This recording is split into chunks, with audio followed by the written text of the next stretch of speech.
회개하게 해주시고 고쳐주십시오. 늘 기도를 했다는 겁니다.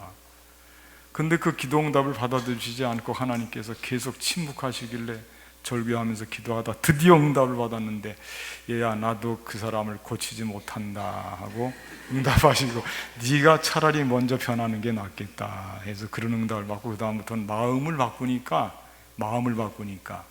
그러니까 아주 편하게 또 그분을 다시 보게 되고 귀한 생각이 들고 해서 목회에 다시 전념하게 되었다, 그런 말씀이 있습니다. 사람이요, 회개하는 것이 쉬울 것 같은데 실제로 정말 깊은 회개에 들어가기가 엄청 어렵습니다.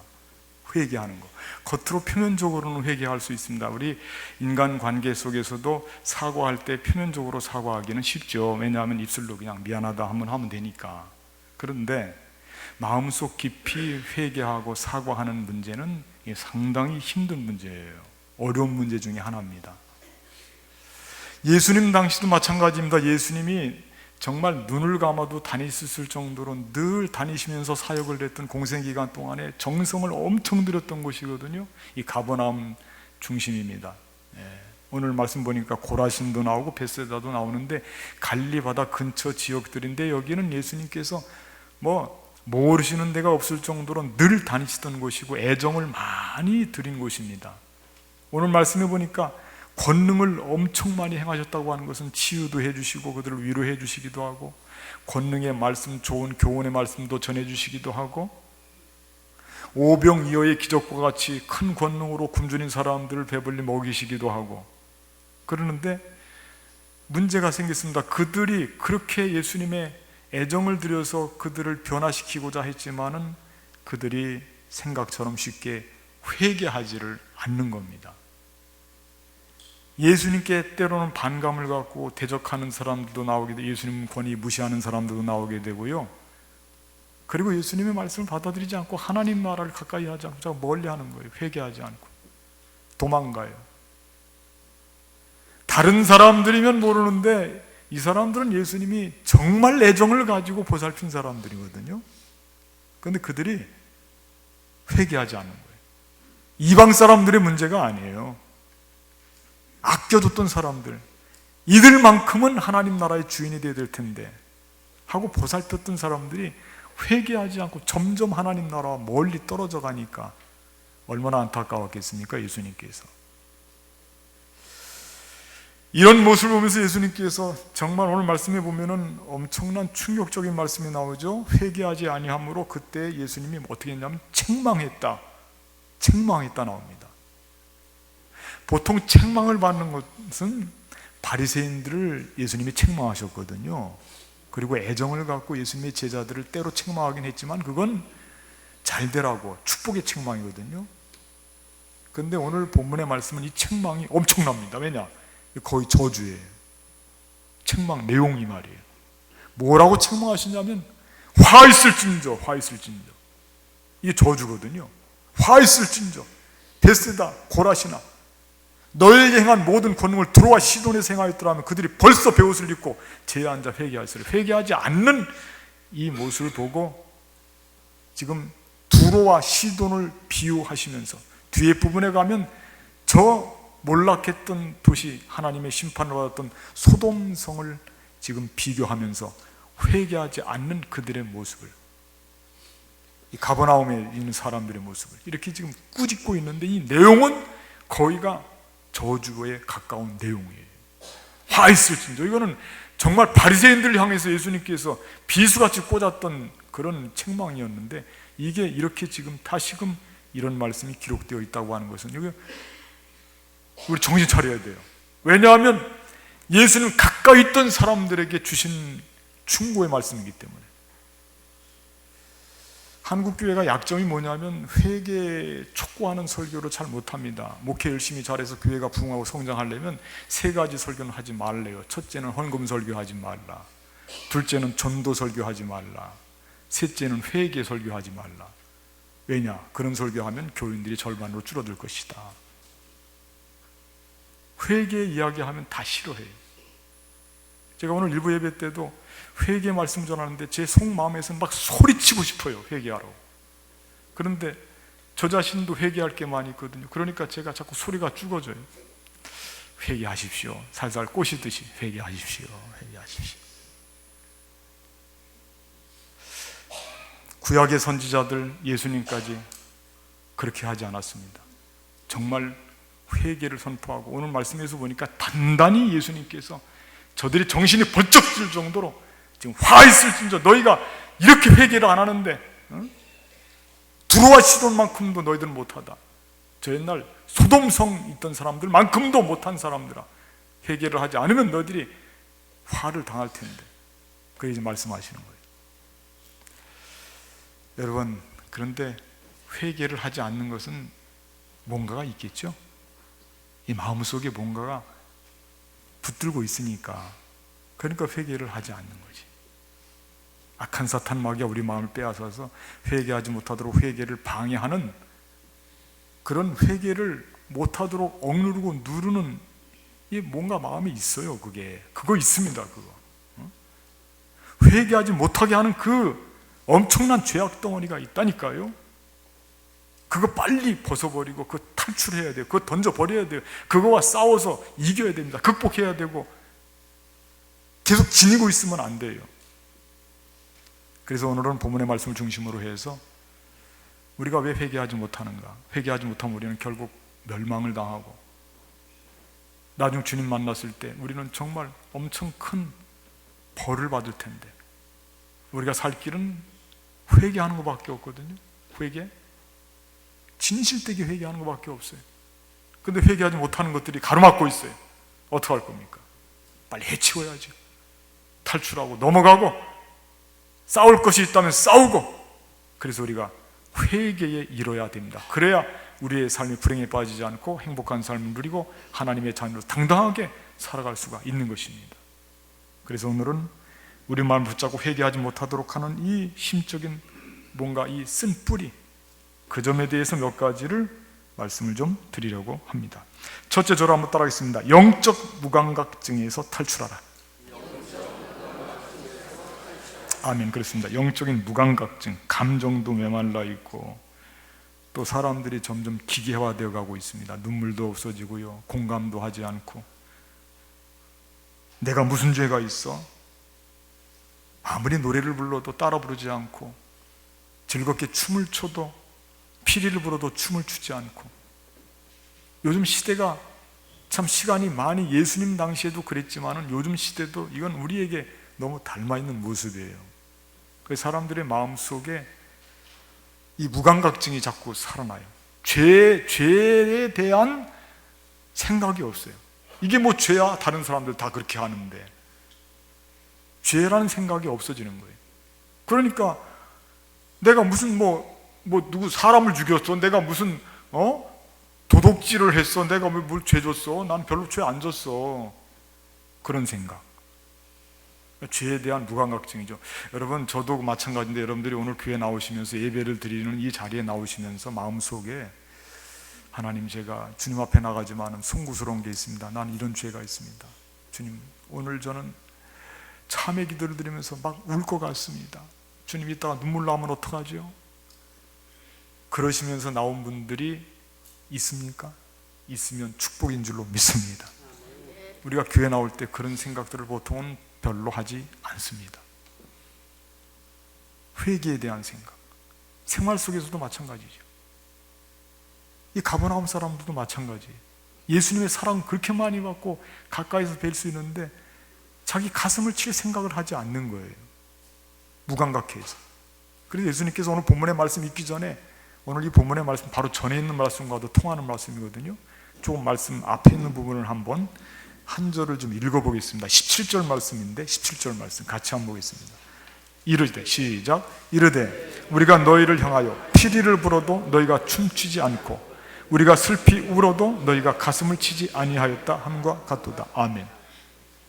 이 우리의 상태예요. 그때 당시의 상태이기도 하고, 가슴을 쳐야 되는 대목에서 가슴 치지 않는 겁니다. 기뻐하고 즐거워야 할 대목에서 즐거워하지 않는 것입니다. 공감이 되지가 않습니다. 그냥 뭘 하든지 그냥 너희들 하라고, 내 거기에 관련되지 않으려고 하는 거예요. 누가 아픈 사람, 어떤 불행을 당한 사람을 봐도 우리 눈물을 잘 안 납니다.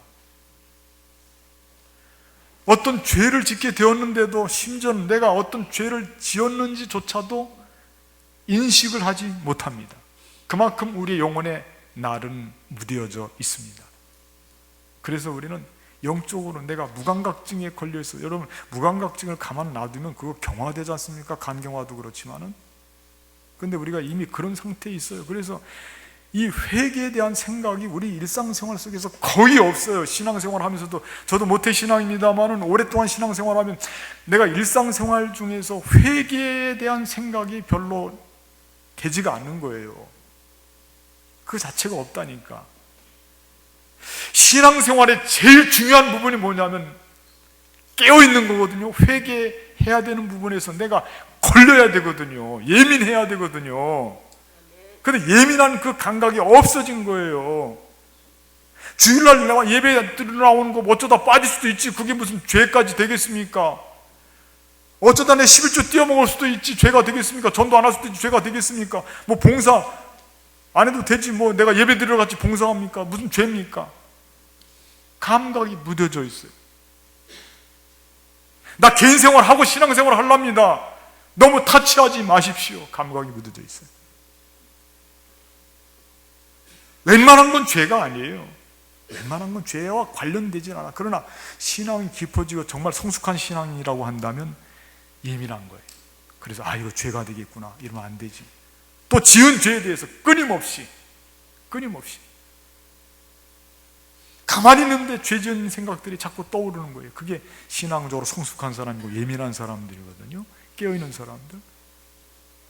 잘못된 것을 가만 놔두고 방치하면, 여러분, 우리가 무감각 중에서도요, 다른 육신도 쓰지 않으면 감각이 없어지죠.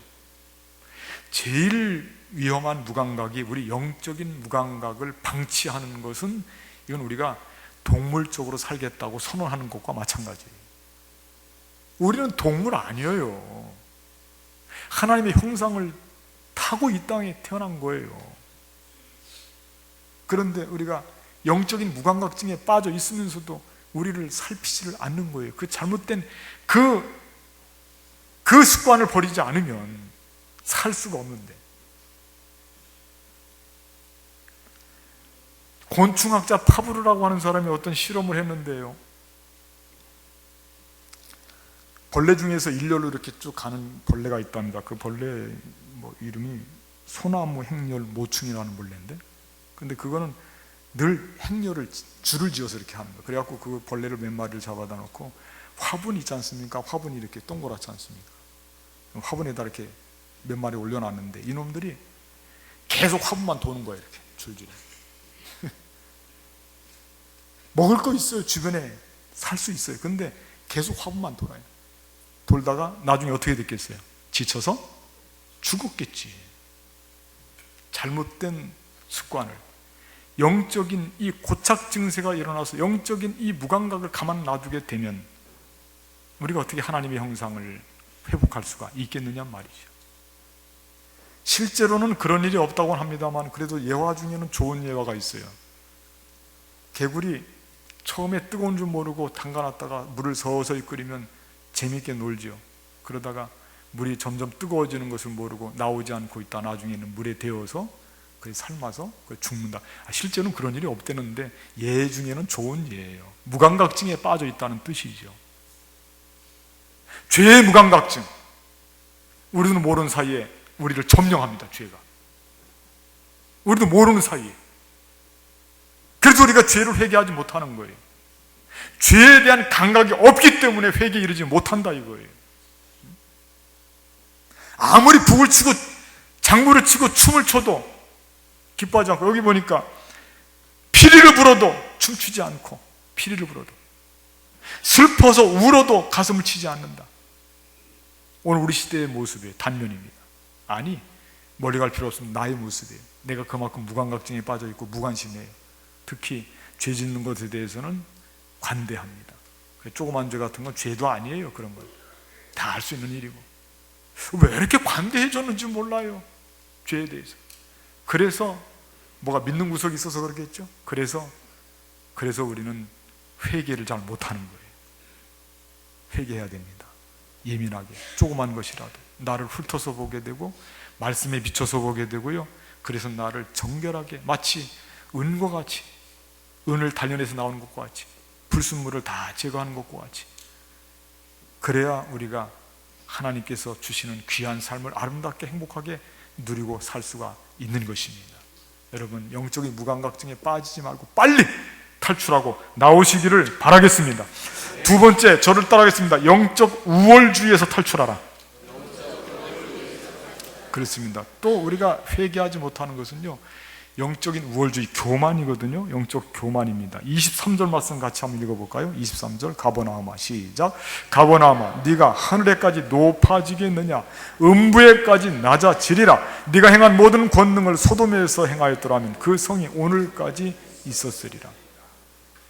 하늘까지 높아지겠느냐? 하늘까지. 음부까지 낮아지리라. 여러분, 이렇게 가버나움이 혼나는 것은 영적인 우월주의에 빠져 있어서 그러는데, 이 영적인 우월주의는 크게 생각해 보면 두 가지입니다. 하나는 이방 사람들에 대한 우월주의, 그 다음에 하나는 예수님에 대한 우월주의. 좀 말이 이상하죠? 제가 한번 설명을 해드릴게요. 이방 사람들에 대한 우월주의는 그들에게 선민사상으로 가득 차 있어서 이방 사람들은 회개하도 구원 받을까 말까, 받을 똥말똥하다. 우리는 하나님이 사랑하셔서 아브라함의 후손으로 택해 주시고 이미 선민, 택함 받은 사람들이기 때문에 우리는 특혜받아. 특혜. 웬만한 거 잘못해도 괜찮아. 왜? 하나님이 우리를 어차피 선택하셨으니까. 하나님이 한 번 선택하셨는데 그거 번복하시겠느냐? 그렇지 않을 테니까. 우리는 구원 받았으니까 걱정 없어. 이게 우월주의거든요. 이방 사람들을 비유해서 경멸하고 자기들 선의식을 가지고 자기들 세상을 만드는, 이게 선민사상 우월주의인데 이게 아직까지도 유대민족에게는 남아있거든요. 그래서 그걸 갖고 이 우월주의 때문에 결국은 높이 교만해져서 회개하지 못하는 거예요. 예수님께 대한 우월주의는 뭐냐? 예수님 메시아로 이 땅에 오셨습니다. 그런데 이들이 생각하기를 예수님이 메시아라고, 만일 예수님이 진짜 메시아라고 한다면, 다윗의 자손으로 왔다면 저렇게 가난한 목수의 집에서 태어날 수 있어? 본적도 모르게 동정녀에게서 태어났다며 어떻게 우리 애를 구원하실 메시아 예수님이 될 수 있어? 그럴 수 없지. 우리는 예수님, 예수, 나사렛 예수, 그분, 좀 속된 말로 그 사람, 아무리 메시아라고 주장해도 우리는 안 믿어. 넘어가지 않아. 이게 예수님에 대한 우월주의예요. 교만이지요. 예수님께서 능력을 많이 발휘하시고 사람들을 고치고 질병을 치료하시고 심지어는 풍랑이 이는 바다까지 잔잔하게 하셨는데도 이 예루살렘에서 서기관들이 내려와서 뭐라고 이야기를 했느냐면 소문을 퍼뜨렸어요. 뭐라고 소문? 예수님이 이렇게 능력 행하시는 것은 바알세불을 지펴서 그래. 그게 무슨 뜻이냐면 귀신의 왕이에요. 바알세불이. 그러니까 귀신의 왕의 힘을 덧입어서 귀신들을 내어 쫓는 거야. 이렇게 예수님 완전히 폄하해서 예수님을 깔아뭉갠다니까요. 예수님의 권위를 인정해 주지 않는 거예요. 이 영적인 교만함 때문에 그것을 가지고 예수님을 받아들일 수가 없습니다. 영접하지를 않습니다. 예수님 멀리합니다. 여러분, 죄 중에서 제일 큰 죄가 뭐냐? 그 예수님을 배격하는 거예요. 죄에 대하여 하면 저희가 나를 믿지 아니하며, 독생자를 이 땅에 내려주신 하나님의 그 큰 사랑을 우리가 반박하고 그분의 사랑을 받아들이지 않고 나는 스스로 살겠다, 하나님의 은혜를 덧입지 않으려고 도망가는 것이 그게 죄의 모습이거든요. 그런데 이 가버나움 사람들이 지금 그렇게 하나님을 향해서 교만을 떨고 있는 것입니다. 그래서 회개하지 않는 거예요. 영적인 교만함 때문에. 그런데 가만히 따지고 보세요. 우리가 신앙생활하면서 세상과 비교를 할 때 이런 거 가끔 있잖아요. 나도 영적인 교만함이 있거든요. 내가 목사인데 목사의 권위 내세우거든요. 세상 사람들이 어쨌든 나는 지금까지 일생을 하나님 앞에 드리고 헌신하는 사람인데 이런 교만함이 있거든요.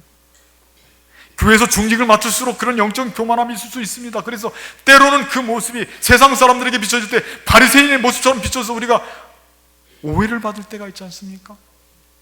고치지 않는다면 이 영적인 교만함 빨리 버려야 돼요. 하나님의 궁극적인 관심은 어디에 있느냐?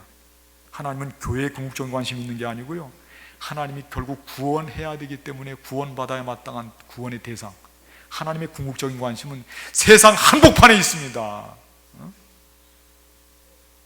그들을 구원해야 되기 때문에요. 그럼 우리가 영적인 우월감에 빠져 있어서는 안 됩니다. 교만해서는 안 되거든요. 소돔과 고모라도 얼마나 교만했습니까? 바벨탑 무너질 때 어떻게 무너졌습니까? 하늘까지 높아지자 그래서 무너진 거거든요. 우리가 교만함에 빠지면, 특별히 영적인 교만함에 빠지면 안 됩니다. 우리는 언제나 겸허해야 됩니다. 나는 바울과 같이 오호라 나는 곤고한 자로다. 여러분, 바울도 그렇게 고백했는데 우리가 우스워요. 한 번에 한순간에 공든탑이 무너지고요. 우리 인생길에서 큰일 한 번 만나면 다 무너집니다. 와르르. 우리가 그렇게 강한 존재가 아니에요.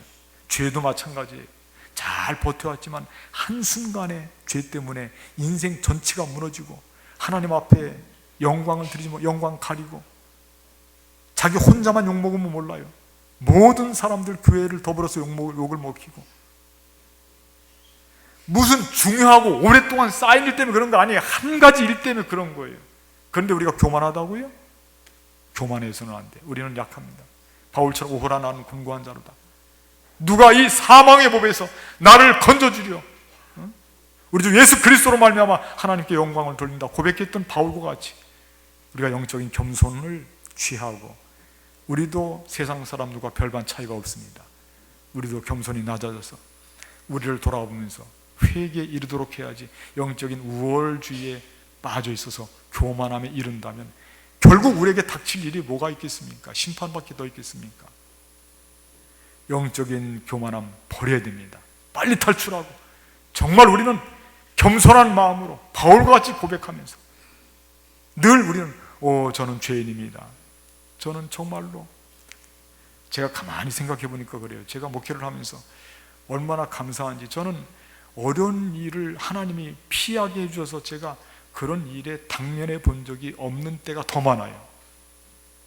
가만히 생각해 보니까 그래요. 죄를 짓는 것도 하나님이 차단해 주셔서 그런데 제가 가담하지 않게 되는 것도, 만일 그런 차단이 없었다면 우리 모두가, 여러분, 경각심을 가져야 돼요. 우리에게 어떤 죄에 기회가 생기지 않아서 죄 짓지 않는 게 더 많다니까요. 모두가 그런 기회가 오면은 자신할 수 있는 사람이 아무도 없어요. 그런 기회가 다만 나에게 오지 않아서 그렇지. 그런 기회가 온다면 누가 자신할 수 있는 사람이 어디 있겠어요? 물질 한 100억 정도 갖다 놓고 조그만한 거 잘못한 거 그거 하나만 해주면 내가 100억 주겠다. 눈 싹 감아버리고 그거 한단 말이에요. 100억이면 뭐 얼마나 큰 돈인데. 1억만 준다고 그래도 할까 말까 그럴 텐데, 1억만 준다고 그래도. 다만 우리는 그런 기회가 오지 않았을 뿐이에요. 앞으로 올 수도 있어요. 그런 데서 우리가 영적으로 깨어있어서 예민해서 그걸 막아내고 영적인 겸손을 취해서 나는 언제든지 넘어질 수 있습니다. 나는 바람 불 때 갈대와 같습니다. 그렇게 고백해야, 그래야 우리가 언제든지 우리 마음이 부드러워서 회개에 이를 줄로 믿습니다. 회개할 줄 알아야 돼요. 교만에 빠지면 안 됩니다. 세 번째, 저를 따라했습니다. 영적 안일주의에서 탈출하라. 그렇습니다. 이건 뭐냐면 영적인 긴장감이 전혀 없어요. 심판이 무슨 심판이 오냐. 예수님께서 오신다고 그랬는데, 예수님께서 오신다고 벌써 큰 소리가 난 지가 2000년이 지났죠. 예수님 시대도 말세였으니까. 지금은 말세 지말이거든요. 예수님 다시 오신다고 그랬는데 그럴 일은 없다. 예수님 다시 오시긴 뭘 다시 오셔 하는 이야기지. 이 안일주의에 빠져 있는 거예요. 사람이 조금 풍요로우면 말이에요, 그러면 배부르고 등 따스면 그 다음부터는 별로 갈급함이 없어요. 사모함이 없다니까. 그래서 그냥 살다가 생명 끝나면 또 하나님 부르시면 가면 되지, 이런 정도의 생각밖에 없어요. 심판이라고 하는 생각이 없어요. 안일주의. 왜냐하면 넉넉하니까. 이왕이면 하나님, 예수님 재림하시는데 조금 늦게 왔으면 좋겠습니다. 왜냐? 지금이 좋거든. 지금이 하늘나라야. 지금은 괜찮아, 살만해요. 예수님 빨리 오는 거 여러분들 다 찬성하십니까? 봐요, 아멘 안 하잖아요. 초대교회 때는 마라나타가 뭐냐면 예수님 좀 제발 빨리 좀 오십시오. 여러분도 오늘 아침에 일어나서 잠자리에 일어나서 예수님 오셨을까 하고 한번 질문 던져보고 오늘 교회 나오셨습니까? 그런 분 한 분도 없을 거야. 예수님 눈을 뜨면 예수님 오셨다고, 예수님 둘레둘레 예수님 어디 오셨을까? 그런 생각을 갖고 사는 사람들이 없어요. 자고 나면 잠잘 때도 예수님 내가 잠들었을 때 오시면 어떡해? 그런 생각조차 하지 않습니다. 영적인 안일주의에 빠져 있는 거예요. 왜냐하면 지금 먹고 살만하니까 그런다니까. 소돔과 고모라가 멸망 전에요. 어떤 곳이었냐면, 아브라함과 롯이 같이 나왔는데 조카 롯 아시죠? 그런데 둘이서 같이 생활하려고 그러니까 짐승끼리 싸우고 일꾼들끼리 싸우고 서로 부닥치니까, 그러니까 불미스러워요. 그래서 서로 타협을 했어요. 야, 네가 좋은 땅으로 가라. 나는 네가 선택하면, 네가 동으로 가면 나 소로 가겠다. 그래서 소할 땅으로 가서, 거기는 얼마나 기름진 땅인지 몰라. 창세기 기록에 보니까 아브라함의 조카 롯이 간 곳이 뭐라고 기록되어 있냐면, 거기는 에덴 동산 같다고 기록되어 있어요. 에덴 동산. 그렇게 비옥한 애굽 같다고 기록이 되어 있어요. 그런데 그 땅이 나중에 멸망당하는 소돔성이에요. 그만큼 풍족했다 이거예요. 풍족하니까 뭐가 있습니까? 타락이 있어요. 성적인 타락. 소돔, 동성애자들, 소도미스트가 거기서 나온 거 아닙니까? 두로와 시돈 나오죠. 두로와 시돈도 얼마나 풍성한 곳이냐면 거기는 교역의 중심지입니다. 지중해 연안에 끼어 있어서 동서로 이 모든 물품들이 지나다니고, 로마 시대 때 아주 소중하게 여겼던 페니키아 상인들도 다 거기가 본거지입니다. 그러니까 물질이 풍성해요. 거기다가 문화적으로 창고래. 그래서 이 우상 문화가 엄청나게 옛날부터 그 지역에 개발이 돼 있어요. 그래갖고 여러분, 이 이스라엘의 역사를 보면 이스라엘의 가장 이 신앙의 암흑기가 아합 왕 때거든요. 그때 선지자가 엘리야 아닙니까? 그 아합 왕 때에 아합 왕이 온 나라에, 이스라엘 나라에 공식적으로 우상을 퍼뜨렸습니다. 문화를 공식적으로, 하나님을 배격하고. 근데 그렇게 된 이유는 그 아합 왕의 부인이 이세벨인데, 이세벨의 고향이, 이세벨의 마을 동네가 여기 두로와 시돈입니다. 그러니까 이스라엘을 타락시키고, 물질 때문에, 풍요함 때문에. 그래서 이 영적인 안일주의에 빠져 있던 곳이 두로와 시돈이요, 소돔성이요. 그런데요, 그런데 문제는 지금 가버나움이나 이 또 고라심이나 이런 베세다나 이런 곳이 결코 안일주의에서 지금 소돔보다 덜하지가 않다 이거예요. 너희들이 더 안일하다 이거예요. 너희들이 더 안일하다. 세상은 어쩌면 심판에 대해서 약간씩 경고의 말씀을 듣기는 하는데 너희들은 그 듣기조차도 하지 않는다. 예수님 오시긴 뭐 언제 오셔 하고 그냥 버티고 있다 이겁니다. 영적인 절박함이 없어요. 이것이 우리 마음속 깊은 데서부터 참된 회개를 하는데 이게 방해가 되는 거예요. 이런 모든 것들 제가 지금 몇 가지 말씀드렸죠. 영적인 안일주의, 영적인 우월주의, 이런 모든 것들이 우리가 회개하는데 회개하지 못하도록 그렇게 우리를 붙잡고 있는 겁니다. 그래서 우리는 회개에 이르지 못하는 그런 삶을 사는 거예요.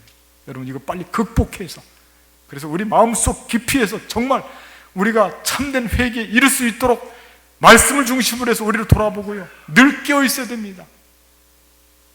주님 오실 날이 멀지 않았는데 우리는 모든 삶의 목표를 주님께서 다시 오실 때 우리를 칭찬하실 그분을 만난 거기에 우리의 삶의 모든 목표가 있어야 될 줄로 믿습니다. 그리고 그 세상을 바라봐야 되는 거예요. 그리고 깨어 있어야 돼요. 깨어서 우리 스스로 돌아보고 회개하지 못하는 나를 가슴을 치면서 정말 내가 참된 회개에 이를 수 있도록 늘 온 정신을 거기에 놓고, 우리 한국교회 다음 주면은 우리 교회가, 마틴 루터가 교회를 개혁한 지 개혁교회가 500주년이 되는, 이제 앞으로 1517년이니까 내년이 500주년 기념입니다. 교회가 개혁해야 되는데 우리 가슴을 치면서 회개 운동을 벌려야 됩니다.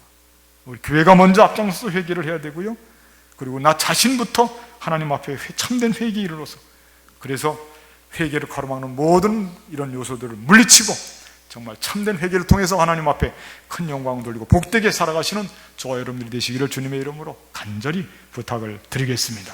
은혜로우신 하나님, 오늘도 말씀을 통해서